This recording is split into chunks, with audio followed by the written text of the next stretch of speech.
Not one, not two, but 3 times a week now you will get this show live in living color, the hard count. We are into season mode right now, okay? We've kind of been in season mode for a while because y'all that have tuned in for any length of time, you know that college football, it never stops. It definitely doesn't stop on this show right here on the hard count, on the On3 YouTube channel. We're kicking it up a notch here right now, Emerald style. So glad to have you here. We have a ton to jump into. We got fall camp intel. We got scrimmage intel. We got actual college football games just around the corner, which we're going to break those down too. We have some statement games teed up that I think we need to maybe preview just a little bit before they get here. But they were playing 11 on 11 at a lot of different campuses across the country. So what's the latest buzz? We got intel from Auburn, Alabama to Eugene, Oregon. I mean, it's going to be a real good time. We're glad to have you here. Some buzz out of Norman, Oklahoma as well with what went down at their scrimmage. A certain wide receiver had a really good showing. We'll break that down for you. Also, breakout players. Every single year there are breakout players in college football. Last year on this list, we had Marvin Harrison Jr., and he did in fact break out. And we had a couple other players as well that broke out. Jaheim Bell had a good showing last year. We got our list for this coming season, and y'all are probably already on the ball because you guys are 365 college football fans. But if you are still kind of getting acclimated for the beautiful thing that is the college football season, we're going to break down who you can expect to have a breakout season this coming year. Also, recruiting talk. Yeah, we still got recruiting to talk about. Williams Nwaneri, 5-star plus defensive lineman out of the state of Missouri, said, you know what? I'm going to stay home. He's headed to Mizzou, and they won him over schools like Oklahoma, like Georgia. So we'll talk a little bit about that as well as some other notable commitments. Surprise, surprise, Ohio State's going to be stocked at receiver yet again in the 2024 cycle. Florida landed one of the top defensive backs in the country. A lot to break down. If you're new here, we are so glad to have you here. College football is a beautiful sport that we celebrate here year-round. Like I said, we're now live Tuesday, Wednesday, Thursday, 11 a.m. Eastern on this very platform, the On3 YouTube channel. We're also on podcast, Apple, Spotify, wherever you get them. There is no more time for us to miss shows. We have got to be in this thing together, all right? We got a lot to unpack every single day on this channel, every single live show for sure. Again, we're so glad to have you here. You love the sport. We love the sport. And we celebrate it all year round. So without further ado, man, let's jump right into it. We got fall camp intel to unpack. We got a lot of scrimmages that happened this past weekend. And today is Tuesday, August 15th, but a lot went down on Saturday. And so I want to kind of go sort of school by school here and unpack the latest. Auburn is fascinating right now. If you don't yet have a subscription to Auburn Live, which is our Auburn fan site in the On3 network, they do a phenomenal job keeping you in the loop. They have a little bit more in-depth notes here, so I want to make sure we don't share anything that's supposed to be behind a paywall. But there is a source within the Auburn program that said Holden Geriner may have had the best day at the quarterback position. Now, the good news is if you're an Auburn fan, that quarterback race is sort of fascinating right now in the sense that all three of them had a pretty good scrimmage. Robbie Ashford threw a touchdown. Holden Geriner had a touchdown. Peyton Thorne did not throw a touchdown. Take of that as you will, but Hugh Freeze said they all played well. He said going into that day, he kind of had his mind made up, which makes me believe he had a good feel on where that quarterback room was. And then coming out of that scrimmage, all he said was, hey, I got to watch the film. Got to take a look at what we saw in 11 on 11, and we'll go from there. So at the time of us being live right now, no starter has been named in Auburn, Alabama. The most important thing to take away if you're an Auburn fan, no turnovers from any of these quarterbacks. Robbie Ashford, Peyton Thorne, Holden Geriner, no turnovers. That is saying something now because last year Auburn turned the ball over almost 2 times a game. They were 106th in the country. So you're already starting to see now the offense, a little bit more identity. The quarterbacks maybe have a little bit more of a quarterback-friendly system they're playing with here under Philip Montgomery and Hugh Freeze. Very, very good sign that they're not turning the ball over. That is going to be the price of admission for Auburn this coming year. A lot more talent than they had last year, but they're still kind of trying to build the roster to get to a certain point to where they can compete in the SEC. They expect to compete this coming season. A big part of that will be not turning the football over. Now, the running back room, you probably already feel pretty good about that if you're an Auburn fan, but it's just more good news that those guys balled. I mean, Jarquez Hunter's back with the team, said he looks solid. The real story of the day was Damari Alston, is what it sounds like. I mean, he had 2 touchdowns. Hugh Freeze mentioned he had 3 explosive runs. One of the biggest parts of this scrimmage intel for me is hearing how much Damari Alston has taken on a leadership role. They said he's one of those guys that drives the culture. And when you have a new staff and you bring in so many new people, leadership, you can never overstate the importance to begin with, but especially in the sort of influx nature Auburn's at right now, kind of going through a lot of transitions, personnel and staff, having somebody like Damari Alston be a bell cow for you leadership-wise, I mean, that is huge. The key for Auburn in 2023 to be successful is going to be all those systems meshing. The new system on offense, the new staff, the new transfers they brought in, because they're going to ask a lot of transfers to play. If you have good leadership, that's sort of the glue to make those things fit together. Now, defensively, we got good news, we got bad news. And if you've watched this show for any length of time, you know that we start with bad news. The bad news is that the defense struggled a little bit with tempo. So maybe that's a good sign for the offense. Hey, the tempo's working, we're executing well. It was also very, very hot. That just, to me, is not something I'd be overly concerned about. Enough of an Auburn fan. Ron Roberts is still probably getting his defensive strategy totally set there. I mean, they're still probably acclimating to the playbook and how he wants things done. When an offense is running tempo on you, you don't have as much time to get set and in place, obviously. Now, the good news is, after the scrimmage wore on, after they sort of stalled on the tempo a little bit, maybe ran a few more plays that were, a little bit more set, Hugh Freeze said the defense dominated. So think about it this way. If you're a player within the Auburn football team, especially on the defensive side of the ball, you go from getting your tail whipped when they're going tempo and then saying, you know what, enough of that. We still got a lot of scrimmage left. We're going to settle in. We're not just going to pack it up and, cry and take our ball and go home. We're going to play the rest of the scrimmage. We're going to give it our all. And it sounds like they did that really well. So, that tells me, hey, the culture at Auburn, you don't want to read too much into things like this, but I think it's encouraging. That's what I'm trying to tell you. I think it's encouraging. They bowed up a little bit and had a really good second half of the scrimmage when things slowed down a little bit. Transfer linebacker from North Texas, Larry Dixon, said he had a really good day. I believe he had a tackle for a loss.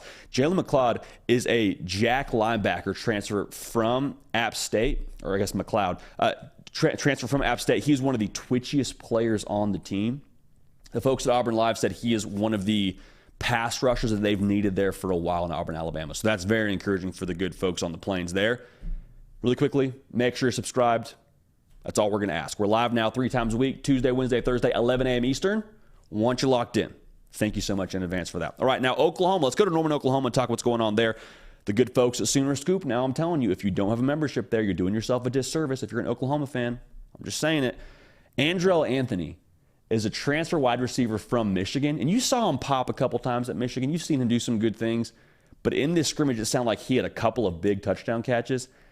If he can be that deep threat for them, which I believe they are planning on him being in Jeff Lebby's offense, that would be absolutely enormous. Because Jeff Lebby's scheme, we've talked about it a few times on this show, he wants to go tempo, he wants to run the football, and those two ingredients for an offense cause the safeties to kind of be out of whack because you're going so quickly and then you start getting annoyed. They have to make tackles at 6 yards, so you start creeping up. And if you can have somebody win one-on-one on the outside and be that deep threat for you, like Andrell Anthony is showing he has been so far during fall camp, that's going to change the entire complexion of their offense. It's going to change the way that Oklahoma can play games going forward. Because remember, Marvin Mims now, no longer in Norman. They're expecting big things from Andrell Anthony. Good return so far from the scrimmage. Marcus Major, fifth-year guy playing running back for them. He had a good scrimmage. He's fascinating to me because he's kind of the thunder to Javonte Barnes and Gavin Sawchuk's lightning. He's 6 foot, 225 pounds. Good change of pace back for them. Encouraging to see him looking good right now during fall camp. They may ask him to also play some H-back for them. I'm not talking he's going to just put his hand in the dirt or anything like that, but I'm saying maybe you line him up in certain formations. He's got good hands, so he's going to see the field somehow, some way. So you're encouraged that he's putting a strong showing on right now, especially during scrimmage play. Trace Ford, a transfer from the other school in Oklahoma State. He's an edge, and he had several sacks during the scrimmage, which is encouraging. Part of that, you're like, hey, quarterback's running around with a non-contact jersey. Coaches are usually pretty generous with blowing the whistle before you get within like 2-3 yards of them. So take this with a bit of a grain of salt. Bottom line, he's creating pressure, and Oklahoma so badly needs pressure. They had a sack rate of 5% last year. It's good for 94th in the country. It's not going to cut it, especially as they get ready for the SEC, which is another conversation in itself. But they're very encouraged by what they've seen from him so far. You love that you're getting after the quarterback a little bit, even if it is just a scrimmage, all right? You got to take something from scrimmages, and they're happy to take a positive review for Trace Ford. Peyton Bowen is a name that we have talked about a lot on this show. He is a 5-star safety from the state of Texas. Oklahoma won him at the 11th hour, and from what I've heard, he has to see the field. Like, that is period, the end, bottom line, mic drop. Peyton Bowen has to have a role this coming year, if for no other reason, because they think it's going to be impossible to keep him off the field. Can help you in so many ways. He did a lot of return specialist duties when he was in high school and was really, really good at it. They think that for him, he's going to be, if not the starting safety, a guy that rotates in at that second safety. He's kind of battling right now. Interesting note, they think he could also end up working situationally at the cheetah position for Brent Venables. And the cheetah position is typically someone who would be like a hybrid linebacker. But maybe if they get to a passing situation, you get to like 3rd and 7+, you got 3rd and 13. Like, it's obvious, hey, offense is probably going to throw the football.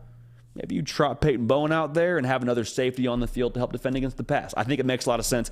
Bottom line, he's going to have a role in some way, shape, or form this year, along with another one of his freshman teammates, PJ Adebawore. And you have just heard rave reviews from him, or about him rather, out of Norman, since he stepped foot on campus. I mean, he is twitched up. He's long. He is just a freak show off the edge. He's going to play somehow, some way, similar to Peyton Bowen.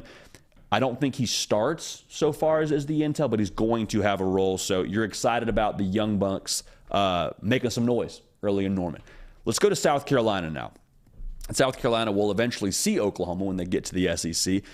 Not a ton to take away right now from South Carolina. You got a couple of things from that close scrimmage.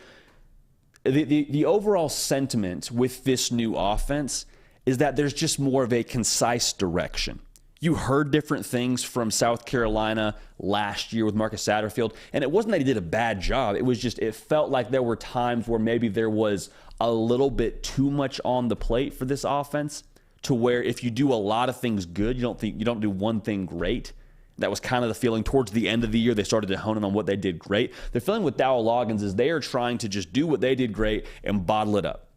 And easier said than done, but I think you got to feel excited about that approach if you're a South Carolina fan. The offense just has more of a concise direction. It's not a bunch of different things, but it's a few things they do well they're trying to work with. Spencer Rattler, it's always interesting when you hear fall camp intel, because no quarterback, I'll rephrase this, no one is going to say a quarterback looks poor during fall camp, especially if he's the guy going into fall camp, which Spencer Rattler so clearly is. All I can say is the people that cover South Carolina closely, which are the good people at Gamecock Central, get a membership there if you haven't, they said they have not heard a bad thing about Spencer Rattler so far. Take that as you will. I think that's good news. They had some explosive plays in the scrimmage, but maybe you hear that and you say, okay, a couple explosive plays, that's good. Maybe that's expected. Well, you take a closer look at who they didn't have. No Trey Knox, transfer tight end from Arkansas, and no Juice Wells, who is emphatically your alpha dog wide receiver there in Columbia. So I'm saying, okay, we took two big playmakers off the field for us in South Carolina and still created explosive plays. I think that's good news. Shane Beamer also mentioned they have significantly, for the most part, cut down on turnovers, with the exception of, I think, one practice that maybe went a little bit haywire for them. Offensive line, still kind of work in progress, not totally settled yet. You'd like to have that shored up sooner rather than later. They're really trying to hone in on what they're going to do at the tackle spot right now. So keep an eye on that. You got to protect Spencer Rattler this coming year to expect great things from him. And I think the expectation is Spencer Rattler to pick up on the great things he did at the end of last year. So South Carolina, figuring it on the O-line. Nicholas Harbor is a guy that just always has to be talked about when you talk Gamecock football, just because he is such a specimen. I mean, he was a 5-star player coming out of high school, out of the D.C. area. He played some defensive end like edge in high school. He's going to play receiver for South Carolina. I don't know what kind of role he plays. It sounds like they are bringing him along, though, and having no Juice Wells in the lineup is making for more reps for Nicholas Harbor. The feeling is he will play. How much, I think, is still TBD. Shane Beamer said he mentioned him on punt block. Maybe he plays punt too. I wouldn't mind seeing Nicholas Harbor run down as a gunner on the punt team. But they said they saw him on punt block, and with a guy with his range and his speed, you probably feel pretty good about him coming off the edge trying to block one. So they feel good about where they're at in South Carolina. That's the intel out of there. Let's go to the Pac-12 now. Let's go all the way to Eugene, Oregon. Future Big Ten member Oregon Ducks. The offense is rolling right along. Because remember now, Kenny Dillingham was the OC last year for Bo Nix. They got reunited and it felt so good. And now Kenny Dillingham gone to Arizona State. He's the head coach there. So enter in new OC Willie Stein from UTSA. And that's kind of been one of the more quiet storylines throughout this offseason cycle of college football. But the people in Eugene are saying, hey, listen, they have not missed a beat. They want to keep it relatively similar to what it was last year for Bo Nix. If it ain't broke, don't fix it. Bo Nix looks good. Offense looks good. They're humming right along. Trayshawn Holden is a transfer wide receiver for them from Alabama. They said he looks really good so far. You're encouraged by that because no more Dante Thornton in Eugene. Encouraged that he's having a solid fall camp so far. Mateo Uiagalelei. Yes, the brother of DJ Uiagalelei, who is now going to be probably the starting quarterback at Oregon State. He's getting some reps with the ones on the defensive line. Remember, highly touted kid. I believe Oregon landed him, if not on signing day, it was very, very close to signing day. And they're excited about him. Having a young buck repping with the ones, you feel really good about what he's going to be for you in the future. The linebackers last year were iffy at best. I mean, they just weren't consistent. They said so far during fall camp, they seem much better playing in space. You're going to have to play in space in the Pac-12. Too many teams are going to try and spread you out and isolate matchups. USC is going to do it. Washington's going to do it. To be able to have some players that you feel much better about playing isolated is just a good sign so far through fall camp. Now, Triquez Bridges is a name that a lot of people nationally probably don't know about just yet, but you folks in Oregon, you do. 6'3" corner. I mean, he is custom built for what modern college football requires of the cornerback position right now. Long, lanky, is able to match up with those bigger wide receivers that they try and bully you with on the outside. They're really excited about what he's doing right now in fall camp. They feel really good about where he's at. The overall sentiment, though, within Oregon, I think is fascinating. AP poll came out the other day. Kind of scan the list. Oregon all the way down at 15. Say 15, you might have a Heisman finalist at quarterback this coming year, potentially. Was probably a Heisman candidate last year. Got a second-year head coach. Look at the way they finished. Everybody in Eugene, though, is saying, shh, hey, pipe down. Pipe down. Don't raise your voice. Keep it at a nice below, inside voice. Keep it nice and quiet because they don't want anybody talking about them. They want you talking about USC and what Washington's going to be. Utah, what's up with Cam Rising? Are they going to be a three-peat kind of team? They want to just fly right under the radar, and then you can talk about them when it gets to November. So they feel very optimistic about where they stand right now in Eugene. But as long as we have fall camp going on, we are going to provide intel for fall camp. So we're glad to have you here. That's what's the latest out of some of these scrimmages. A lot of these schools will have one more scrimmage. You kind of start to hone in on, okay, here's what the depth looks like.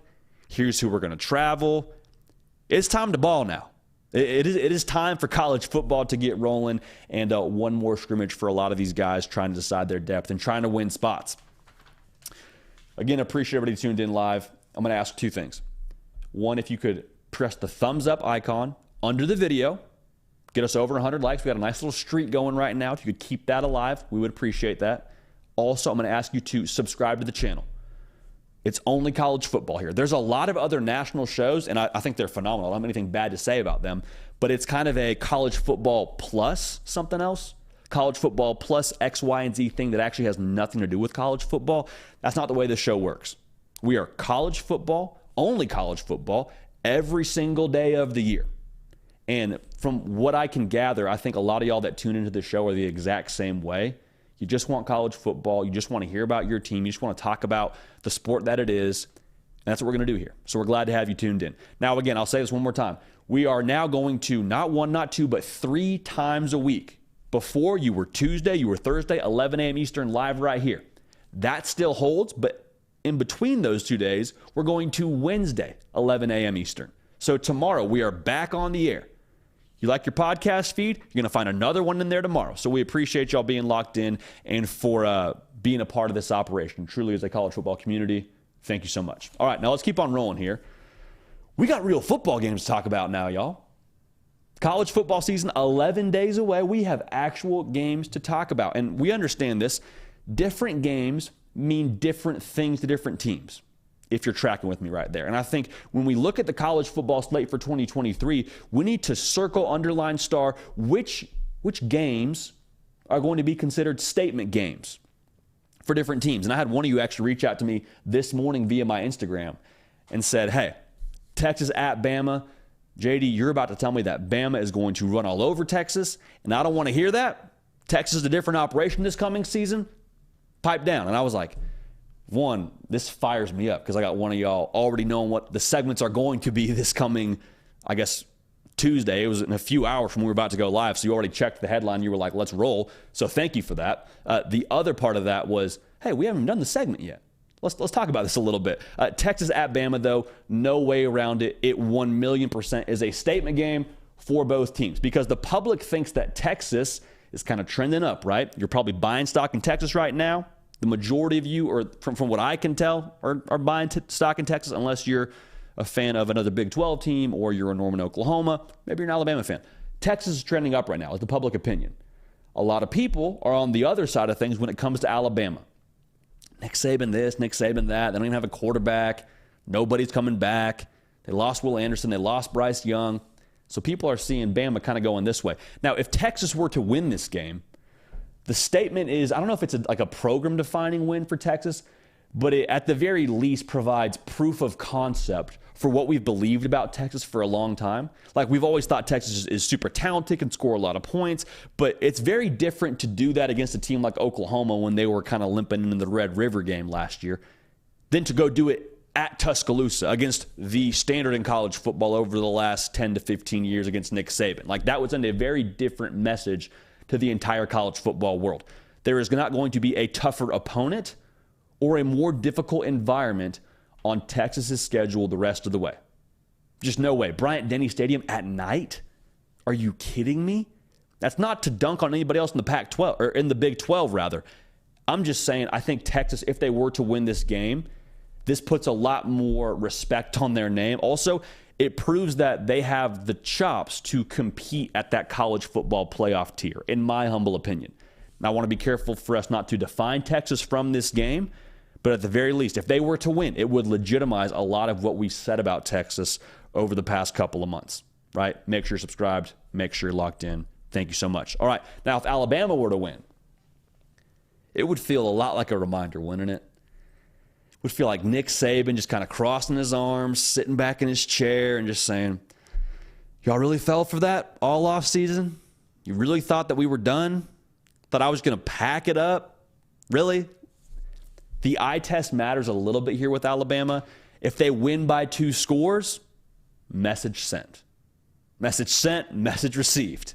If Bama rolls out and scores 14 points, I believe the line right now is like Bama -7. But if they go ahead and just do what they were supposed to do last year, according to that line in Austin, Texas, and win by 14 plus, like, okay, we got to recalibrate what people are saying about Alabama right now. Now, personally, I think if Alabama wins this game by 1 or by 41, I think that's a big deal. Because if Bama were to win this game, it means a couple of things. It means, one, they fixed what was wrong last year in the secondary. If you watched the first half of that game where Quinn Ewers was playing darts with the Alabama defense, it was put the ball up to your big tight end, Jatavian Sanders, put the ball up to Xavier Worthy, and if they don't come down with it, you probably got somebody tugging on a jersey and we get some laundry on the field. That's a free first down. Like, they kind of panicked when the ball was in the air last year at Alabama. If they're going to be able to beat Texas this coming season, that's been fixed, is the first part. Also, it means that the offensive strategy for Alabama, everybody's kind of saying the sky is falling with no quarterback and, what's Tommy Rees going to do? Is that really who you want to be your OC? It means that they were able to outscore Texas, obviously by winning the game, or it means, I guess in addition to, it would mean that Alabama controlled the game and found a way to circumnavigate keeping Ewers off the field and Steve Sarkisian from doing what he does with the playbook. Because y'all that watch the show, we think Steve Sarkisian is a bona fide wizard when it comes to offensive football. So big statement game for both teams. There is no way around it. Now, let's fast forward the tape a little bit here to week 4 of the college football season. We got Florida State going to Clemson, South Carolina to play the Clemson Tigers. And who is the class of the ACC is probably what we're going to figure out in this game as it stands right now in August, what we're predicting will kind of be the way this whole thing shakes out. For Florida State, man, there's no way around this. If you want to be the top dog, if you want to be that team that hoists the ACC trophy and competes for a college football playoff and does all the things that we're talking about you doing right now, you got to beat the top dog. 7 of the last 8 years, Clemson has been the top dog, top tiger, more or less, within the ACC. There is no glaring reason why Florida State can't do this, and I think that's what adds pressure. It'd be one thing if Florida State rolls out there and it's like, hey, man, they're kind of building to this. They're still trying to figure it out. You know, hey, it's Mike Norvell's first year. Give us a break. Like, that's not the situation you're in right now. Experienced head coach. I mean, most returning production in college football, not even counting the transfers that you brought in. This is supposed to be the year for Florida State. And let's kind of add a subplot here. Let's say Florida State, and Florida State fans, you're not going to like this, so cover your ears. Let's say Florida State somehow, some way loses to LSU in the opener. This game is Florida State's season. Everything you want to do with the college football playoff and all that, like, this is that game that would define that. Now, you could drop this game and still win the ACC if you lost to LSU, but this is not the way that you want your season to go. You're not living in that world. So, extremely big statement game for Florida State to really just kind of prove that they are who we've been talking about they are. To quote the great late Dennis Green, they are who we thought they were. We're going to find out with Florida State in this game, in my humble opinion. Big statement game for the Noles. Now, Clemson, this one has an interesting context to it. Think about what Florida State has done to build their roster. And I credit Mike Norvell with this wholeheartedly. I have no issue with this. But think about how they've done it. A lot of work through the portal, right? People say things about Florida State and where they stand on an NIL perspective. Then you look at Clemson. And I'm not here to make any sort of statement on NIL for Clemson because, quite frankly, I don't know exactly where they stand. I have a hard time believing they're not involved in that, but they have sort of taken the other approach, or rather publicly not steered as much towards the NIL lane as Florida State has. But more specifically, they have not really used the portal. They're taking a guy here, a guy there, a guy they're familiar with, but they're really not a portal team, whereas Florida State kind of rebuilt that thing through the portal.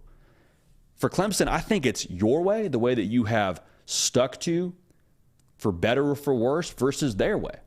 And you would like to prove, you would like to make the statement in this game that your way worked, that you made it happen, that you stuck to your guns, you stuck to your process if you're Dabo Swinney, and you got it done. And I think you would like to make sure everybody knows, hey, there may be a day where Clemson's not atop the ACC. There may be a day where y'all knock little old Clemson off the top of the mountain, but not yet.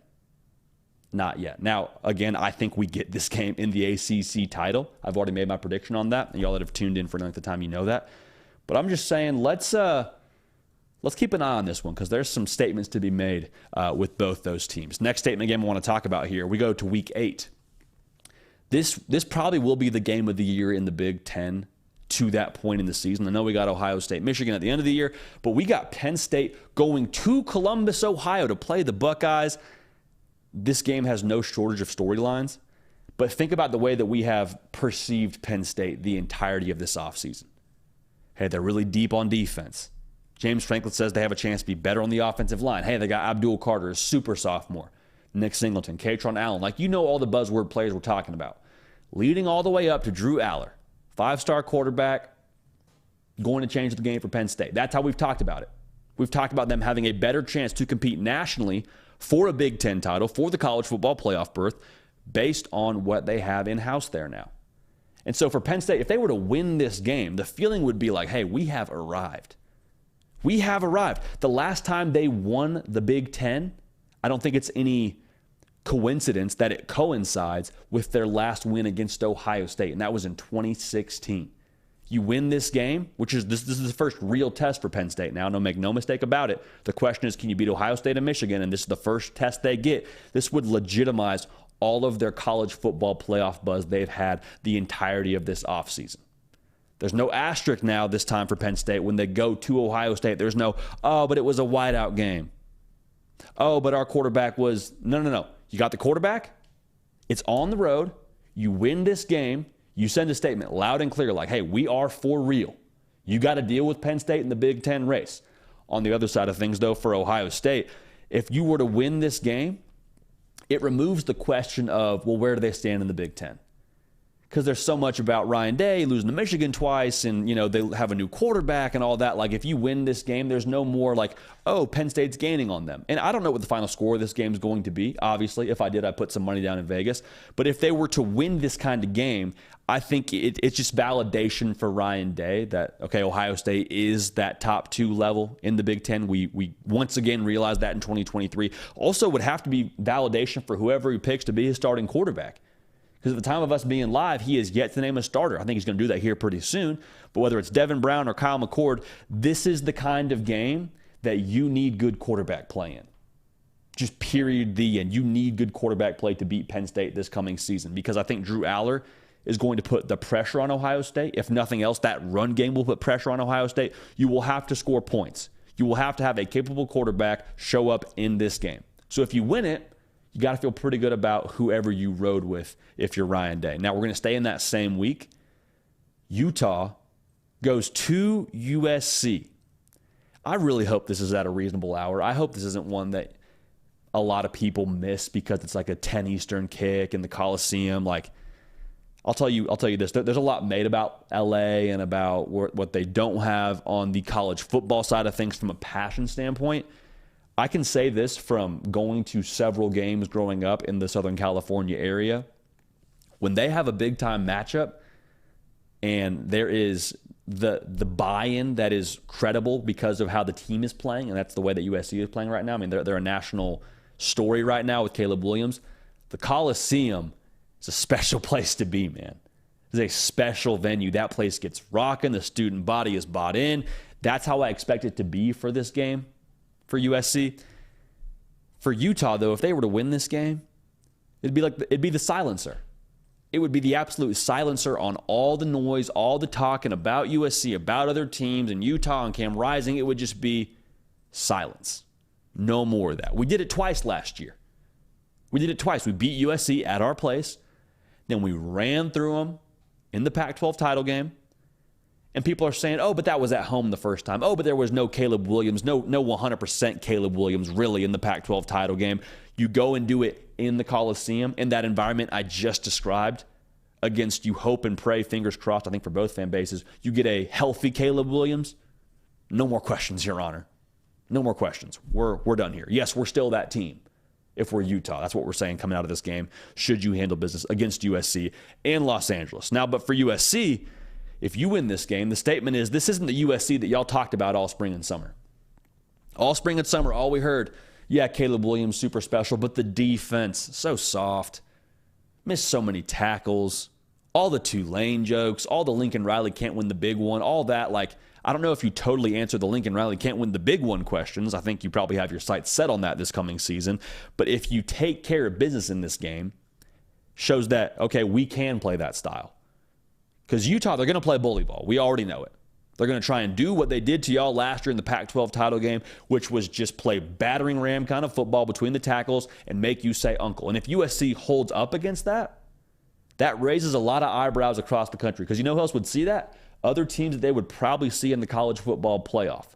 Teams like a Michigan, teams like a Georgia, heck, teams like a Alabama. You put this on tape, your tape is your resume. You feel a lot better about where your resume stands for USC when it comes to the college football playoff selection game. All right? They would love to make the statement that, oh, yeah, we got that part figured out too. Yeah, we got Bear Alexander. Yeah, Corey Foreman, he came around. Yeah, Jack Sullivan, he's a guy for us. Anthony Lucas, yeah, he showed up on the defensive line. We can hold serve now on the trenches side of things. Don't worry about us. We can play that game too. Paired with Caleb Williams, good things are happening in LA if that happens. So that's kind of where they stand right now. That's definitely a statement game. There's no way around it. Now, Georgia at Tennessee is the last statement game I want to talk about here. This could be for the SEC East. Second to last game of the year. You're in Neyland Stadium. For Georgia, though, this really is going to be the first chance for us to see them really flex up. I mean, you got the Ole Miss game. You got South Carolina early in the year. But I think this is the one that everybody has circled to see, what does Georgia have under the hood?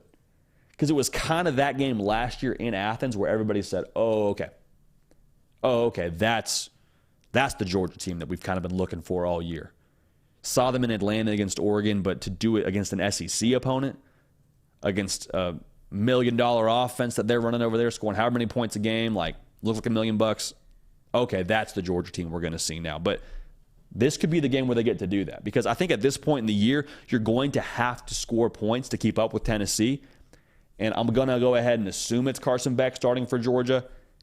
This is going to be a really good litmus test for us on where the Dogs stand. Going to be a good chance for them to actually rev the engine, open it up, and see how they hold up on the defensive and on the offensive side of things, quite frankly. Now, for Tennessee, let's just put ourselves in this world. How differently do we talk about Tennessee if they beat Georgia? Think about how differently we talked about them last year after they beat Alabama. The brand power, it's already strong in Knoxville. It elevated quite a bit. You beat Georgia. You beat the back-to-back national champs. What are we saying about Tennessee? I think we definitely say, oh, they are for real in Knoxville. It wasn't just a nice one-year story. It wasn't just Hendon Hooker was there and Jalen Hyatt was there. Then they rode off into the sunset and fell back to mediocrity in Josh Heupel's third year in Knoxville. No. You're saying, whoa. Tennessee going forward is going to be a problem on the field each and every weekend. And you probably already feel that way a little bit across the college football public, but to slay the giant, take down the big dog, message loud and clear to the rest of the country. And this is kind of a part I want to slide in here. Think about what that does for them on the recruiting trail.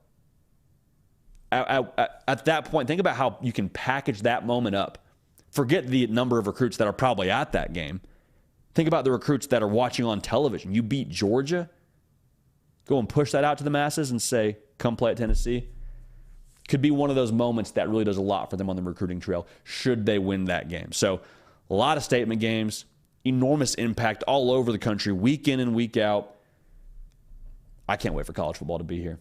We're talking about actual games that are really not that far away. We're almost here. Hang on. We're almost there. We're almost there. Appreciate everybody tuned in live. Y'all already know what I'm going to say. If you could like the video, we would appreciate that. If you could subscribe to the channel, we would also appreciate that. Now, I want to take a quick moment here to talk about something. It is very important for y'all to be locked in, following me on Instagram and on Twitter at JD Pickell. Not just because I appreciate it, it makes me feel good and all that. That's one part of it. The interaction side of things that we can do on Twitter, it is very common for me to go to my Twitter sphere. I'm calling it Twitter. I'm not calling it X, all right? So if you call it X, I appreciate y'all, but we're calling it Twitter for right now until something changes. What was I saying? Yes. Okay. So I go to my Twitter pretty frequently, and I will pose a question to y'all, whether it's what are the headlines in college football? What are you thinking on this topic? Thoughts on this, that, the other. We want to involve y'all into this show as much as possible. Twitter's a great way for us to do that. Now, Instagram, the other side of things, we put a lot of content on there that we don't actually put on this YouTube channel, whether it be a snippet from the show or different gambling content we're going to do during the season. Y'all that have been following me now for a little bit, last year during the season, we did a Friday question and answer thing. Fridays are the days, the quiet before the storm, and we're just having a chat as a community about what's going to happen tomorrow, predictions, thoughts. So those are two mediums that I would ask you to follow. Again, at JD Pickell on Twitter or X and on Instagram as well. So appreciate y'all that. Now, shout out Spencer, who actually hit me up on Instagram. Spencer said he watches or listens rather from Brunswick, Georgia. Big Dog fan. Spencer, if you're listening, man, very to have you a part of this program. You're an integral part, so we thank you for tuning in. You are the man. Thank you so much. So when it comes to the college football season, there's always a couple of players that break out. A couple of players that kind of catch your eye, say, oh, who's that guy? I didn't hear about him before the season started. These are guys that you've probably heard of for the most part. Maybe they played a minor role this past season. But who are some individuals that we think are going to break out this coming season in a national way? I got a couple of them from you here. Really, we're going all over the country here. We're going all over these Power 5 conferences. Let's start with Clemson wide receiver Adam Randall. Dude is built like DK Metcalf. And DK Metcalf is probably like the most hyperbolic example we could use for him, but he's still 6'2", 225. Y'all, 225 at that height, being a receiver, you don't typically get that. Couple that with the fact that dude is real deal fast. If you have a big body and you've got that big frame, it's like, oh, he's a jump ball guy. Cool, use him in the red zone. He's been clocked at 4.4. And I think in this new offense for Garrett Riley, he is going to thrive. Garrett Riley is going to scheme guys open, but even more so, Adam Randall has the ability to really just leave guys in the dust when that safety bites on the run game. I think it's important to mention, you saw him a little bit last year, but he had a knee injury in the spring. Like, he was not full go. He was not the Adam Randall we're going to get this coming season in Clemson, South Carolina last season. So expect him to break out in a very big way. Expect him to complement Antonio Williams, the slot receiver there, in a very big way. Promise you, Cade Klubnik will have no issues throwing that dude the rock. Corey Foreman is an edge defender at USC. He's 6'4". 235 is what he's listed as the roster. He looks bigger than that to me. He was the number one player in the industry coming out of high school in the 2021 cycle out of Corona, California. And he's been one of those guys that you've seen him pop at times. You've seen him make some timely plays here or there. But I think he's set for a breakout season because the edge defender position, so much of your success is predicated on what else you have around you on the defensive line. And I think Anthony Lucas is going to help him a lot. I think having Bear Alexander in the middle there is going to help a lot because that's just going to command more attention and be able to free him up a little bit more and be isolated on the edge there and just kind of work the pass rush a little bit more seamlessly. They said he's had a good fall camp. They said he's been more locked in from a schematic standpoint. I really like where Corey Foreman stands going into this year. I expect him to pop in a big way with the way they've retooled that defensive line and got him some more help. So Corey Foreman, without a doubt, a name to know. I think he makes good on all of his billing as a recruit in 2023. Colston Loveland is a tight end from Michigan. He is 6'5", 240 pounds. Dude can run. He is a matchup nightmare. We saw him in person at the Ohio State-Michigan game, and the expectation around Michigan this coming season is really for J.J. McCarthy to take that next step. And everyone likes to say, J.J.'s got to be better. He's got to push the ball downfield. And I think all that's true for Michigan to win a national title. I'm not saying that's incorrect, but I think it's incomplete because if you expect your quarterback to do more, well, who's he throwing to? He's got to throw the rock to somebody, and you have to have other weapons around him do more as well. So Colston Loveland, I think, will be a big part of Michigan's success in the pass game this coming season. He's only a sophomore. I don't know how you match up with him because he's not, you hear 6'5", 240, you're like, oh, wow, that's a big body. Yeah, but he can really move. Like, if you want to put him with a linebacker, you're getting burned 11 times out of 10. There's not a lot of linebackers that can run with Colston Loveland, and there's not many that he can't separate from within that position group. So it's going to ask a lot of defenses. Expect him to have a big impact this coming year. He stepped up at the end of last year when they had some injuries in that tight end room. I think he's going to make a lot of noise this coming season. I really do. Now, Billy Bowman is a safety from Oklahoma. He was all Big 12 honorable mention last year, and I keep saying this. I think he is set for an all Big 12 season at the very least from a first team standpoint. I think he's going to be a name that you know nationally. Super rangy, great instincts. Had, I think, 3 interceptions last year, 60-plus tackles, not afraid to mix it up. He was dinged up at times, but dude is just a football player. And football players make plays. And that's what Billy Bowman is. They're going to ask a lot more of him, I think, in this defense from a leadership standpoint, which he already is a leader for them. As the defense sort of settles around him, I think you're going to see him flourish. Because last year there were so many missed assignments and guys not getting lined up right. And I don't know if Billy Bowman was necessarily a guy that you were looking at and blaming for that. But I think when you look at what they will be defensively, it's going to be much more settled. Everybody has a better idea for the scheme. You upgraded personnel in that front seven. Billy Bowman's going to get a chance to just go play ball. And I'm excited to watch that. I think he's going to be a first-team All-Big 12 guy. I 1,000,000% do. Justice Haynes is a true freshman running back from Alabama. And, he's not from Alabama. He's actually from the state of Georgia. And he ended up going to Alabama, which shocked a lot of people. He wasn't the Bulldog. He had 3 touchdowns in the A-Day for them, which is the spring game in Alabama. He was the number 2 running back in the 2023 cycle, according to the industry rankings for us here at On3. He's going to be a part of the rotation as a true freshman, which is saying something. Anytime you get on the field as a true freshman at a place like Alabama, you can play some ball now. And I mentioned the touchdowns he had in the A-Day, and that was impressive. To touch the paint as a true freshman in a spring game when you've been on campus for 15 practices, that means something. I was honestly more impressed by the way that he ran the football and the patience that he showed. Because when you're a young running back and you're coming from the high school level and you have a high billing as a recruit, typically a lot of those guys have gotten by on just ability. To be real, you're probably one of the most talented, one of the most athletic, fastest guys on the field. So that means if I get around the corner, if I bounce it, nobody's touching me. I'm scoring. And Justice Haynes, I didn't see that habit from him in the A-Day. I saw him take the snap, or take the handoff rather at the snap, read the keys, read his offensive line, and make a definitive decision, get north and south, but he didn't look out of control. So once the game slows down a little bit more for him as he gets more reps, I think he's going to be a guy that contributes in a very big way for Alabama this coming season. Believe you me. So love his patience as he progresses, Alabama progresses. I think he's going to be a guy that you see take on progressively more of that workload potentially. Expect a healthy dose of Justice Haynes, especially when we get to like November kind of territory. Dude runs the football like a grown man. One more for you. Dante Thornton, wide receiver from Tennessee. Y'all that have watched this show for any length of time, you know I love me some Dante Thornton, man. Transfer receiver from Oregon. He's 6'5", 214 pounds. On a previous video, I think I shortchanged his height as 6'3". To be 6'5", and then to be able to run, he was also clocked at a 4.4, similar to Adam Randall. Like, that is just such a mismatch for any defensive back. You don't typically get that blend of size and speed, and that is exactly what Tennessee is built on offensively, to create matchups, put your DB on an island versus our wide receiver. Good luck. Happy Hunger Games, and that's what it's going to be for Dante Thornton this year. There's a lot of production on the table for him as well, with Jalen Hyatt gone, Cedric Tillman. I know he was dinged up last year, but he's also no longer there.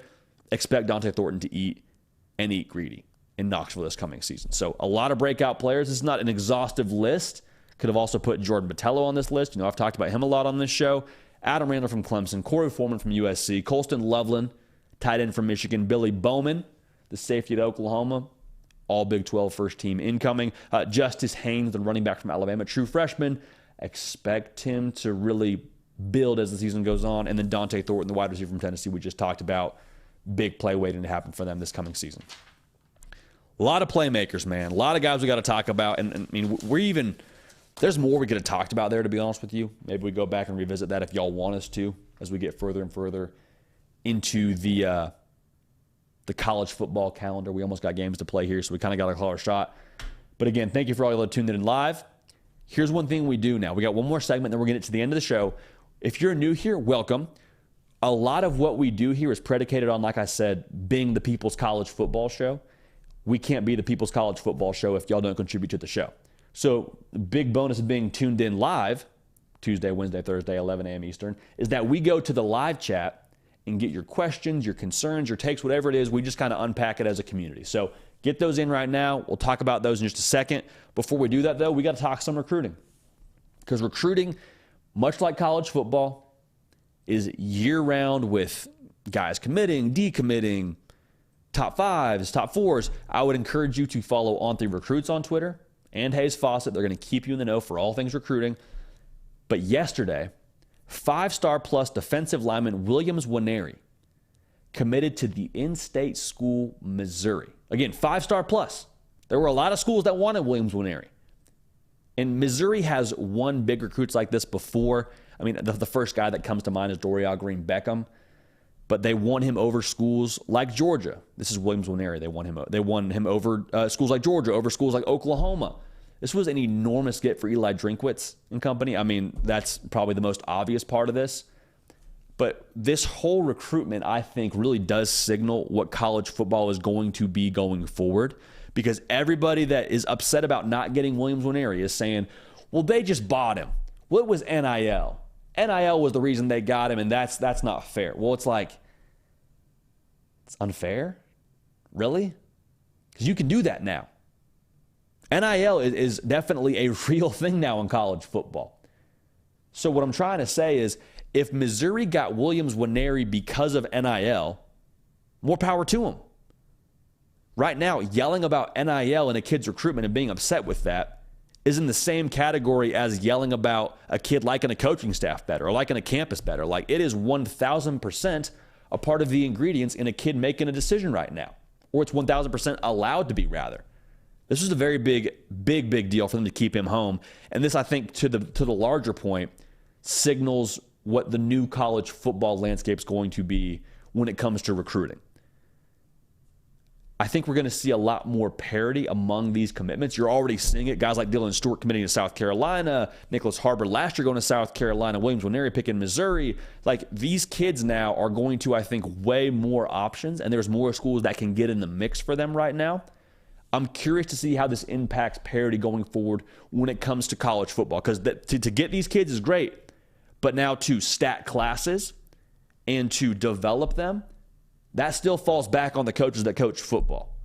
So what does parity look like going forward in college football itself? I don't know, but I do know for a fact in terms of the recruiting trail, the battles we're going to see, there's going to be more parity in terms of the schools in the mix. And this example of Missouri landing Williams Nwaneri is no exception to the modern college football.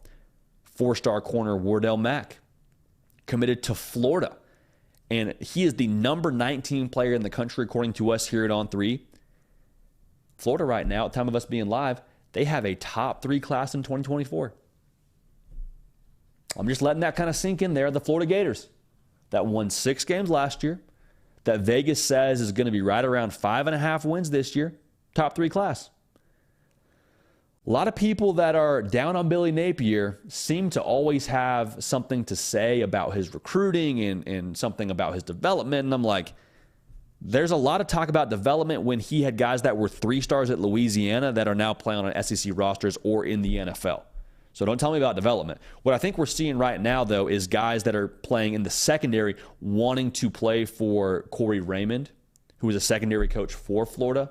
That's the first part. He's a great recruiter. You're seeing dividends there. This is the 4th defensive back that Florida has landed in the 2024 cycle. The other part of this is the Florida brand, excuse me. The other part of this is the Florida brand has some real juice on the recruiting trail. Florida fans, you might not like this comp, but I think it fits.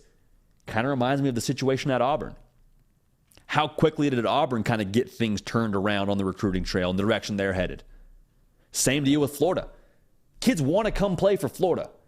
Kids have memories in their mind of Tim Tebow and what that school did under Urban Meyer and winning national championships. Like, that brand is still very much so visible in their mind's eye. And so now, the beautiful part for Florida fans, you have an individual as your head coach in Billy Napier who is going to take that horsepower out of the garage and go on the recruiting trail with it and go and get some of the top guys in the country and go and get guys from Louisiana like Wardell Mack. So this is a very, very big deal that we are seeing them build this kind of recruiting class, especially with what's being said about them, with what they're going to do on the football field. The main thing for me with Florida is it takes what it takes, man. It takes what it takes. That's a book that I read. It's a phenomenal read. I would mention you go read it. But the main sentiment behind that book is like there really isn't that many options if you have a certain goal in mind. Talks about it like the illusion of choice. You don't have choices if you want to go win the SEC when it comes to the kind of player you recruit.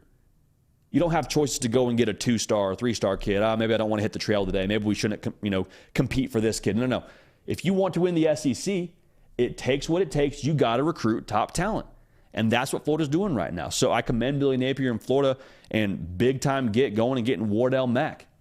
I'm telling you, they got some juice now. Good to see them putting the brand to use. Last storyline here, Ohio State lands another elite wide receiver in the 2024 class. They now have 5-star plus wide receiver Jeremiah Smith, 5-star receiver Mylan Graham. They just landed a 4-star wide receiver, Jeremiah McClellan. He is 5'11", 190 pounds, prototypical slot guy. You turn on his highlight tape, it's like an AM1 hoop mixtape on the football field. He's just ridiculous. He is stupid after the catch in the best sense possible. You see him just eating up angles. You see him breaking ankles. Like, he just does whatever he wants on the football field whenever he gets the rock. And this is a big-time get for Ohio State. He will compete early, or there's an opportunity for him to compete early for time in the slot when it comes to his time to get on campus in Columbus. And if you're Brian Hartline, man, if I'm recruiting you as a wide receiver and I'm Brian Hartline and I offer you a scholarship, I need you to come up with a very valid case to not come play at Ohio State. You got a factory now if you're a receiver at Ohio State. You've seen it. Marvin Harrison Jr. is probably going to be a top 3, top 5 pick in the upcoming NFL draft. You've seen Chris Olave in the league. You've seen Garrett Wilson in the league. You just go down the list here and top guys that go to Ohio State and go do great things. Like, I'm just saying, for Ohio State, they have become very much so the school when it comes to recruiting wide receivers. And right now, adding Jeremiah McClellan is no different. So another big-time get for Ohio State. They add another receiver. what else is new. But make sure you're locked in right here because we're going to keep you in the know for all things recruiting as well. We talk college football, we talk recruiting, we talk all of it on a year-round basis. Those things don't stop. They don't really have a bye week. They don't have a break. So we don't either. And we appreciate you locking in accordingly. I'm going to ask this really quick. If you could all press that thumbs up button under the video, be over 100 likes, keep the streak alive, and we thank you in advance for that. So thank you so much. Now, I told you before, we're going to go to the live chat right now and hear y'all's questions, thoughts, concerns. Just a great place for us to kind of meet together as a college football community and unpack it a little bit. So to do that effectively, we bring on now best producer in the game, heavy lifter extraordinaire, pride of Owensboro, Kentucky, Nick Brake. Nick, how we doing, baby? How we feeling? Man, you said you don't have a break. You know, we don't get a break. All gas, no breaks, baby. Who's your producer?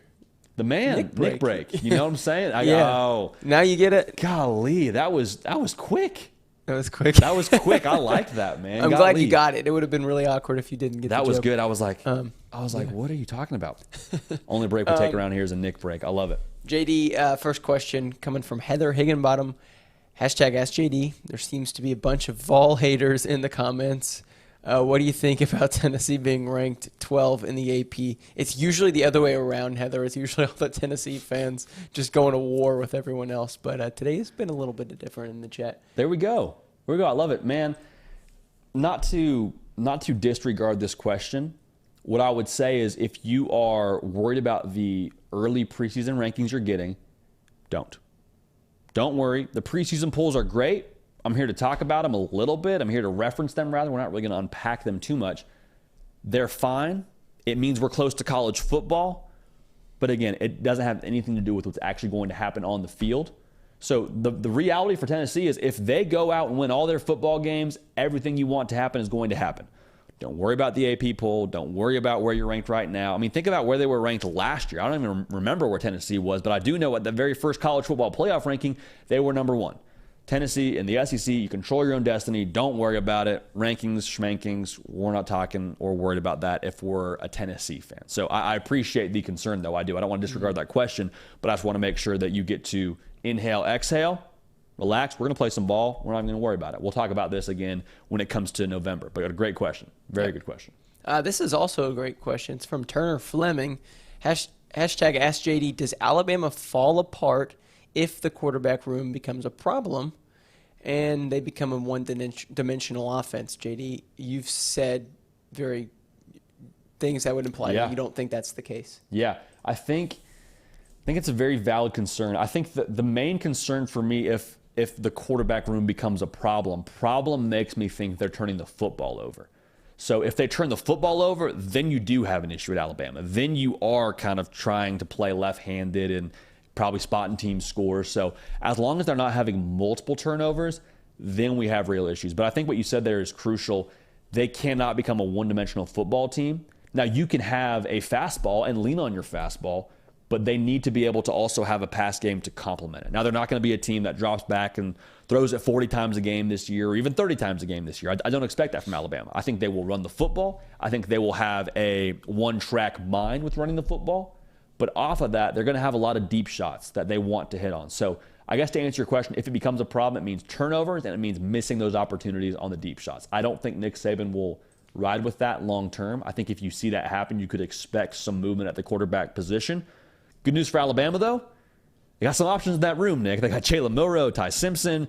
Tyler Buckner sounds like he's not as much in that race at this point in time, but, we'll keep an eye on it. You never know. Come October, things could change quick, fast, in a hurry if you're not happy at quarterback. So if they do have problems at quarterback, I do not expect Nick Saban to just sit on his hands and say, oh, well, we'll figure it out. I think they're going to make some moves. So a good question. Don't want to be one-dimensional at any point, but definitely not in Tuscaloosa.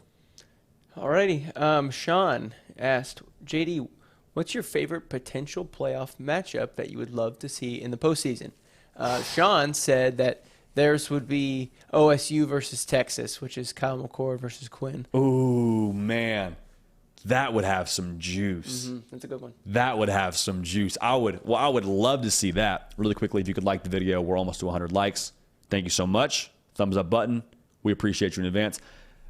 A couple of matchups come to mind. That's one of them that I didn't even think about. If you get Quinn Ewers versus his old team in Ohio State, nice. Be real nice. I'm going to see you that and raise you USC Oklahoma. These two fan bases, since Lincoln Riley left Oklahoma, there has been absolutely zero love lost. To make matters more intense, Caleb Williams is the quarterback at USC that was previously at Oklahoma. So this would be a game of passion, a game of, I think it's fair to call it a rivalry at this point. It's one of the most intense college football rivalries between teams that don't play. I would love to see that one. I think that's the one that I would really love to see. USC and Oklahoma. Now Oklahoma has to hold up their end of the deal there to get to the college football playoff. I'm not predicting it, but the storylines around that game, Nick, would be nothing short of unbelievable. USC's got to handle business too, but I think if we could get Oklahoma, USC, that would be tremendous. That's what came to mind for me too, JD, because I was kind of excluding like playoff or games you already see in the regular season or interconference games. That would be so funny because, man, these comments with the USC fans and the Oklahoma fans almost every show are pretty exciting. USDA approved sirloin beef. Real beef. Real beef. That's a great question. It is real beef. JD, I know you don't like talking about the rankings, but Aim Up College Football said, what would Florida State's ranking be after September, JD? I think they have a chance to be top 5. I think right now we had them in the top 5. I would be lying to you if I told you where they are on the AP poll. I know they're all over the place. I think if they were to handle business after September, that means that they beat LSU and they beat Clemson at Clemson. Those 2 wins, you would have to imagine put them somewhere within that top 4 even when it comes to the college football playoff race. So I think top 4 is probably what I would say. I said top 5. I'm going to go ahead and raise it to top 4. Those would be 2 very big-time wins for them. And, I'm not even going to say they couldn't be top 3. That would be a very impressive resume to that point in the year. And those are going to be the 2 toughest games on Florida State's schedule. So I think those are probably the ones to circle if you're a Florida State fan. But, yeah, top 4 is probably where I'd have them at, Nick. Okay, man. How many questions we got time for? What do you think? What are we at? Let's do 1, maybe 2 more. Okay, 2 more. I'm going to start with Kyle. #AskJD. Do you see OU having 2 1,000-yard rushers this season? Man, I don't. Now, don't get it twisted. They have 2 running backs that if they were to be given the bulk of the carries, could definitely do it on their own. I just don't know that they are going to run the ball enough to have 1,000 yards because it is so difficult to get the carries to have 1,000 yards. I think they'll have 2 guys that probably go over 500, 600 yards, if not more than that. But 1,000 is just such a difficult milestone to eclipse. And when I say I don't think they'll run the football enough, I don't mean that Oklahoma's not going to make it a priority to run the football. I mean they're going to run the football a lot and probably go quick. They're a run-first team, but at the same time, they don't want to just pound the rock. They want to pound the rock, and then explosive play, strike up the band, touchdown, Andrew Anthony, Drake Stoops, Jaleel Farouk, one of those receivers being able to kind of pop the top. So they want to run the football, but 2 1,000-yard rushers to me feels just a touch rich, Nick. I'm gonna do this, Nick. A few more likes, be over 100. Yeah, we got to get I appreciate you for that. Thank you so much. We got one more question now, so this is kind of the 4th quarter here, y'all. This is the 2-minute drive. Got to get there. I know this is a shameless plug, but we appreciate y'all being a part of this. So thank you in advance. Well, JD, we do have 2 questions that I didn't get to. Okay. I kind of ask them together. They're both Vol fans, both asking about Texas. Rocky Top Tom and D. Taylor, who are always in here. Yeah. So I wanted to kind of get to both of them in this question. So Rocky Top Tom asks, if neither Texas nor OU wins the Big 12 on their way out the door, what's their future as a part of the SEC? And then D. Taylor says, if Texas goes 9-3 or worse, do you fire Sark? Also says, who gets the job and why is the correct answer McGuire from Texas Tech? So I know I kind of laid a lot on your plate. No, that's good. I'll start with the second part of that. Yeah. I don't think you fire Sark at 9-3. Yeah. I have a very difficult time believing that because that would be improvement. They hadn't won 8 games, I think, since 2018, and then they go and win 8 games last year. And, I would be very, very shocked. I might be off on that stat, so I apologize if I'm wrong on that stat. But basically, they hadn't been in the realm they're in right now, competing for what they hope to compete to right now in a minute. And I think Sark is building it, right? If he were to get fired, it'd be a job that a lot of people want. Joey McGuire, you know how we feel about him here, Nick. I think he is rising star feels like the wrong word, but I think he's one of the best program builders in all of college football. If neither of those schools win the SEC or win the Big 12 in their final year in the conference, I don't know that I get overly concerned about that. Now, I think how they look matters. I think trajectory matters. But if Texas wins 9 games and they don't win the Big 12 headed to the SEC, it's not ideal. But even if they do win the SEC, even if Oklahoma and Texas both, compete for the conference title, and Oklahoma has 1 loss and Texas has no losses, and we end up, seeing that game in Jerry World, we're still going to have the same questions about them. People are still going to say, well, can they win in the SEC? That's great they did in the Big 12, but the SEC, a whole different ballgame. So I think it's a little bit like borrowing trouble. Should you think that, this year is going to solve all the problems of next year? It's probably going to be a new quarterback for Texas if they play their cards right this coming season, after next season. So let's not worry about that. Let's enjoy this year. Let's handle business. Let's see where things stand next year if we're Oklahoma and Texas. But again, appreciate y'all being tuned in live. Over 100 likes. Never had a doubt. Nick, appreciate you, man. We'll do it again tomorrow.